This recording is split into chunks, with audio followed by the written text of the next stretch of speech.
So I've been in contact with many countries. I can tell you that at this moment, Germany, massively, but also Finland and Denmark and Sweden and Norway, the United Kingdom, the Netherlands, Canada, they all want to be part of this. And this is only the first wave. There will be more. So what we will do is work through the NATO systems to make sure that we know what Ukrainians need, so that we can make packages. Of course, in a way we discussed. Your encoder is breaking. It's not. It's my ISP. My ISP is busted. How can you fix the Fs, Smokey? I'm willing to hear you out. Let's do it. At the Pentagon, in a way that, of course, the US will keep on its stockpiles necessary to defend this country. That's absolutely clear. But it will mean that Ukraine can get its hands on really massive numbers of military equipment, both for air defense, but also missiles, ammunition, etc., etc. So if I was Vladimir Putin today and hear you speaking about what you were planning to do in 50 days and this announcement, I would reconsider whether I should not take negotiations about Ukraine more seriously than I was doing at the moment, if I was Vladimir Putin. But when I'm Ukraine, I think this is really great news for them. So I really want to thank you for that. And it means the Europeans paying for it. And again, I mentioned all these countries, we will deal with that. And exactly as you said, it might also mean that countries will move equipment fast into Ukraine and then the US later backfilling it because speed is of the essence here. So really, thank you. This is important. You did a great job. That's a really great job. He's literally, his position as the general secretary is basically to say, thank you for spitting on my face, Mr. President. Thank you for pissing on me. It is raining. I love it. I love the rain. It's beautiful this time of the year. Thank you. We've been very successful in settling wars. You have India, Pakistan. You have Rwanda and the Congo. That was going on for 30 years. India, by the way, and Pakistan would have been a nuclear war within another week, the way that was going. That was going very bad. Like the one saving grace of capitalist liberal democracies in the West was its diminishing, but still comparatively robust social safety nets and its public goods. And that's going away.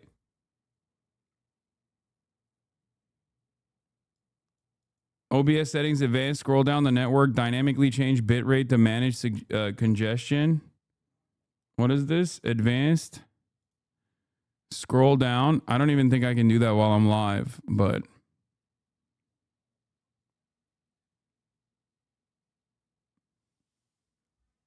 scroll down to network. It's not oh yeah, I can't scroll down the network and change network while I'm live. I guess I could try and do that by swapping over to another. Hold on. I'll do a BRB screen real quick and see if I can do it.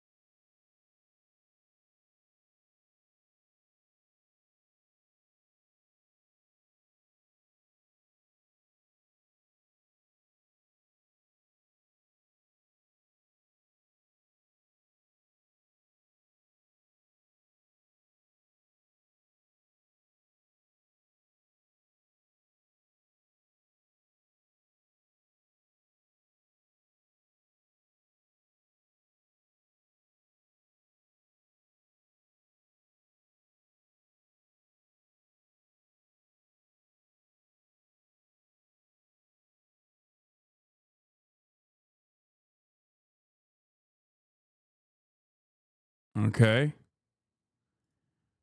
All right. Let's see.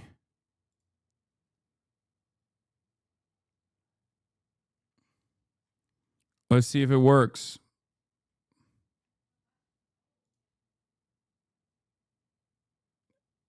Hey, we got him, boys. Let's see. Maybe there's no more lag. No more ads. We did that through trade.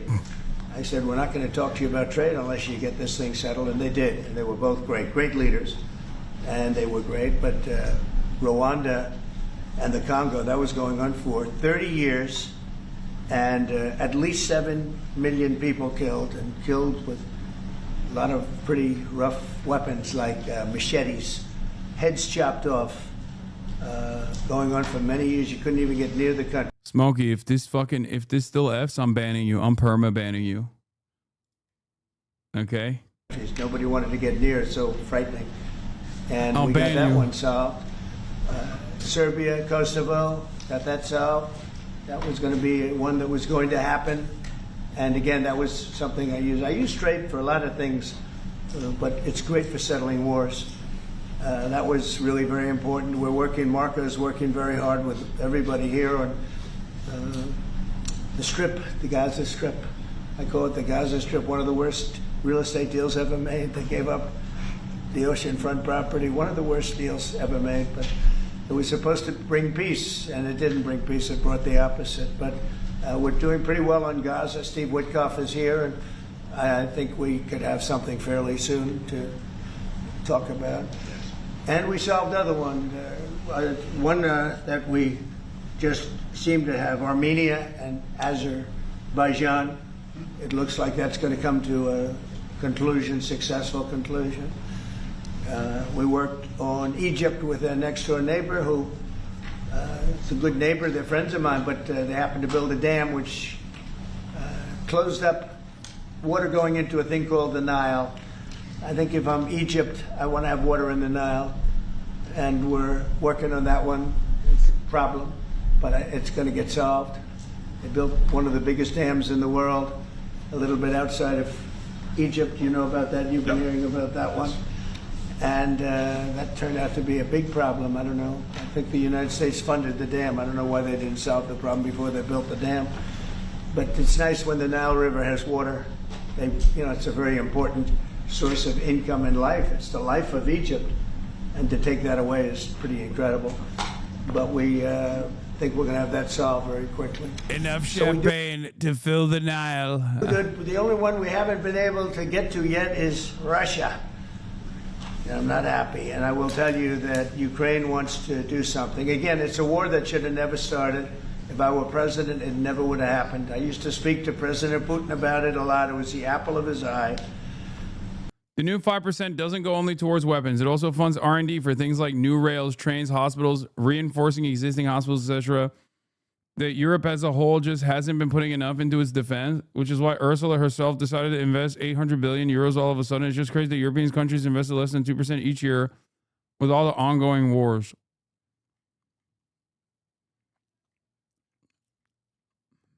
Sure, bud.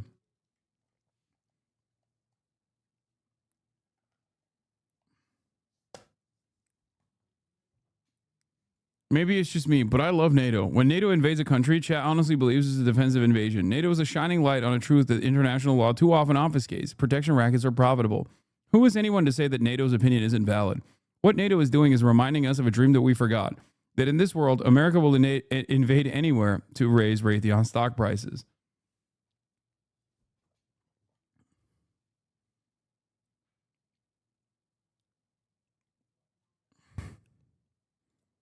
Yeah, no, it's when Trump says you need 5% of your GDP to be dedicated to purchasing American weapons.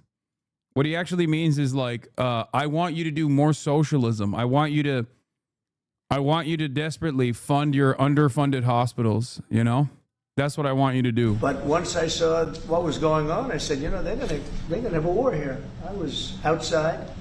Election was rigged. I was outside looking in, and I said, that thing's going to be a war. Couldn't believe it, because what Biden said was the exact opposite of what should have been said. And it started, and it's a real mess. We're losing, I guess they're losing 5,000 or 6,000 people a day. It's actually now more. I was saying 5,000 a day. It's actually more now. Mostly soldiers, but a lot of people in cities and towns that are getting blown up too. It's a horrible war. And it should be stopped. And so if it's not done, if we don't have an agreement in 50 days, that's what we're doing, secondary tariffs. And they're biting. And I hope we don't get to the point where we do, but I've been hearing so much talk. It's all talk. It's all talk, and then missiles go into Kiev and kill 60 people. It's got to stop. It's got to stop. But the purpose of this is to say that... I will say... Trump does seem genuinely disturbed that Vladimir Putin is not playing ball. Like, it literally, I don't think he gives a shit about the death or whatever. Obviously, he doesn't care about anything but himself. But it does kind of feel like he's actually hurt. Like I don't know, not to be super parasocial.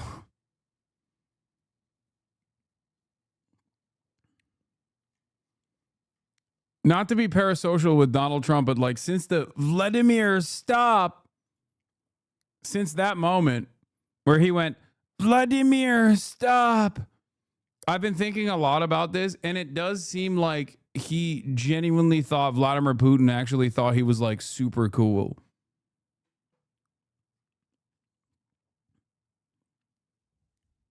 I think he legitimately thought when Vladimir Putin was like, "Oh, you are the best, Mr. President. You are so bold. You are so brave. You are so strong. I hate liberals." He was like, "Oh, he loves me. He thinks I'm so strong. It's real. He respects me because I'm a powerful man just like he is. We were going to ride off into the sunset together on horseback, no shirt. He saw me as the apple of his eye." Like it feels like he's just actually hurt. Like he looks genuinely disturbed. This is a very big deal we've made. This is billions of dollars worth of military equipment is going to be purchased. That's right. Now I'm going to send Patriot missiles to Ukraine. I didn't want to do it. Zell Disney is basically Kamala Harris, and I hate him. But now I'm sending him reluctantly the Patriot missiles because Vladimir hurt my feelings. From the United States, going to NATO, etc. And that's going to be quickly distributed to the battlefield. Ukraine will take it up. And, say what you want about Ukraine. When the war started, they had no chance. And they still would have had no chance if the equipment, they had the best equipment. Because we do make the best planes and missiles, and we make the best military equipment in the world. Yeah, how are you gonna fucking make this seem as though it's any different than the Biden position now? That's a real question. Because like, how does this look any different than the Biden position? It is the Biden position for the record. Doesn't this also make you look really fucking stupid? Because now, not only are you taking the Biden position, but you also, for the past couple of months, for no reason whatsoever, ended up harming the Ukrainian position up until you inevitably got back to the Biden position. You got fucked over by Vladimir Putin. I guess the difference is that Trump is actually negotiating. Yeah, but a negotiations process is supposed to happen where you make demands of the opposing side. A negotiation process does not mean you actually fuck over your proc.